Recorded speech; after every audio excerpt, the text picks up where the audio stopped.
frustrated. I want to win. I don't care how much time is on the clock. They got their starters in. There's a chance we can win. I want to be a part of that. I don't care how dire the situation looks. I'm want to try to make something happen. So I hate coming out of those situations. I hate, that kind of inevitability and not being able to do anything about it, because I want to win and I'll do anything. We're all frustrated. Obviously, in those moments, we want to make sure it doesn't get the best of us. But with that frustration comes a resolve. And I think that's it, because that's all it was. They haven't done anything to show any one of us from afar we're willing to win right now and we're ready to win right now. The Cleveland Browns are once again making headlines. But this time, it's not just about another tough loss to the New England Patriots. The latest shocker?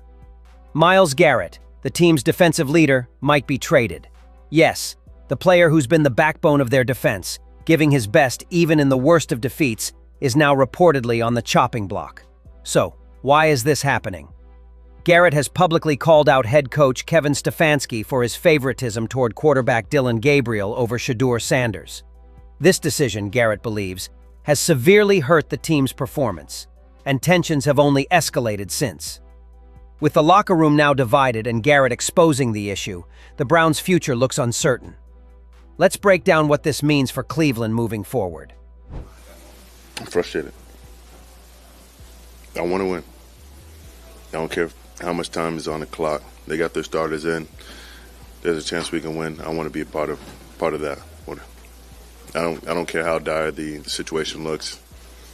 I'm want to try to make something happen. So I hate coming out of those situations. I hate, that kind of inevitability and not being able to do anything about it, because I want to win and I'll do anything. Myles Garrett had finally reached his breaking point. After the tough loss to the Patriots, the star defensive end made his frustration clear during a press conference. He didn't hold back, openly criticizing the current state of affairs and making it evident that he was done caring about Kevin Stefanski's opinions.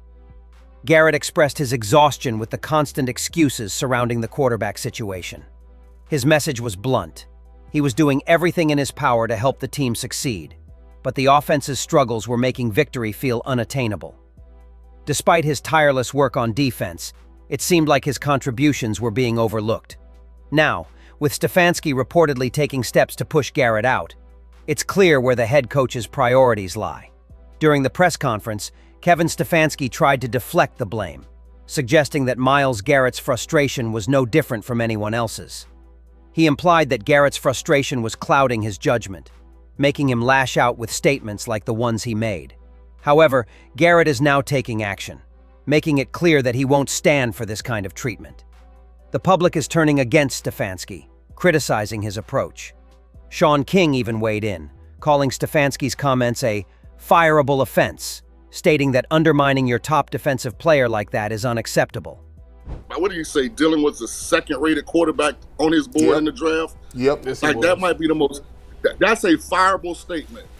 That's for a guy that's an offense. But Stefanski's support isn't universal within the team. The entire locker room seems to be aligned against him, while he continues to back Dillon Gabriel. This division has led to Stefanski taking aim at anyone who exposes the situation or challenges his decisions. Garrett Bush didn't hold back in his scathing critique of Stefanski's offense, calling it awful, whether Dillon Gabriel or even Joe Flacco is under center. Bush pointed out that despite the team's ongoing struggles, Stefanski continues to block Shedeur Sanders from having a shot at playing. Reflecting on past seasons, Bush argued that Stefanski's results have been minimal, and his flaws are now becoming too obvious to ignore. Bush believes Stefanski is intentionally stifling Sanders' opportunities, but refuses to acknowledge it. And two receivers with over 1,000 yards, and he's the laughingstock? You see, this is the part that gets me. Narrative over facts. Narrative, and it's funny how if you say it enough. Stefanski initially claimed that Shedeur Sanders was injured, but even after being publicly exposed, he refused to back down. He insisted that Sanders arrived at practice on Saturday with an injury, and after a warm-up before the game, Stefanski determined Sanders wasn't ready to play. However, this explanation is falling flat.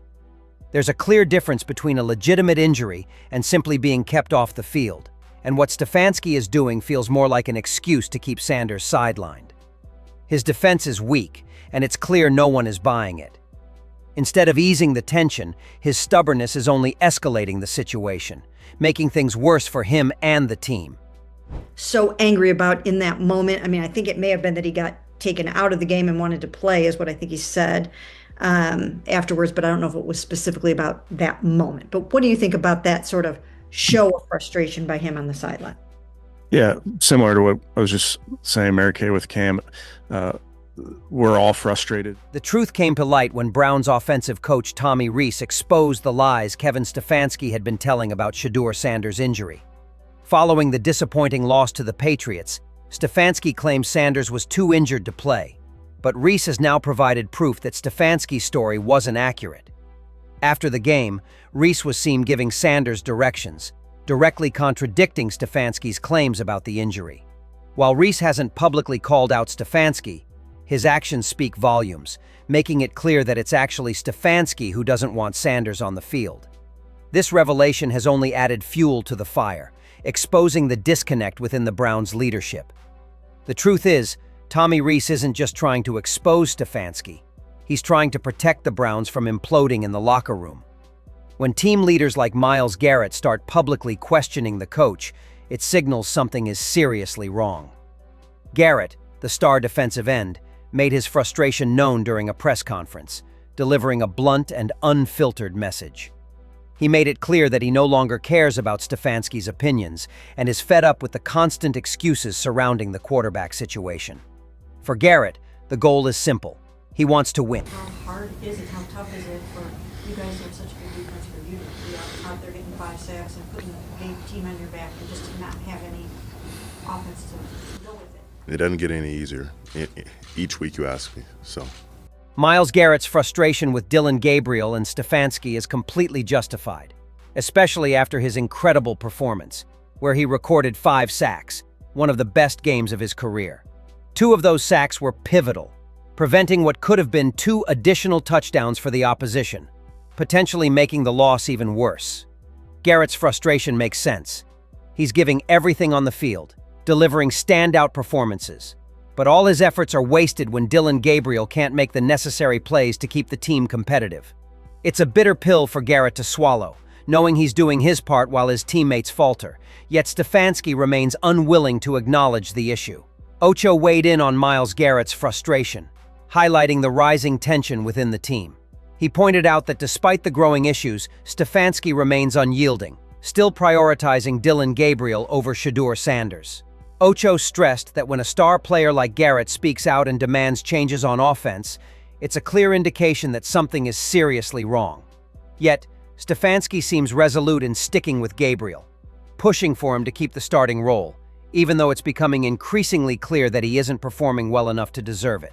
This stubbornness is only fueling the frustration within the locker room. You're going to lose the locker room. It just takes the right person to say something. A Denzel Ward, a Myles Garrett, your captains, you'd be like, listen, we need to do something.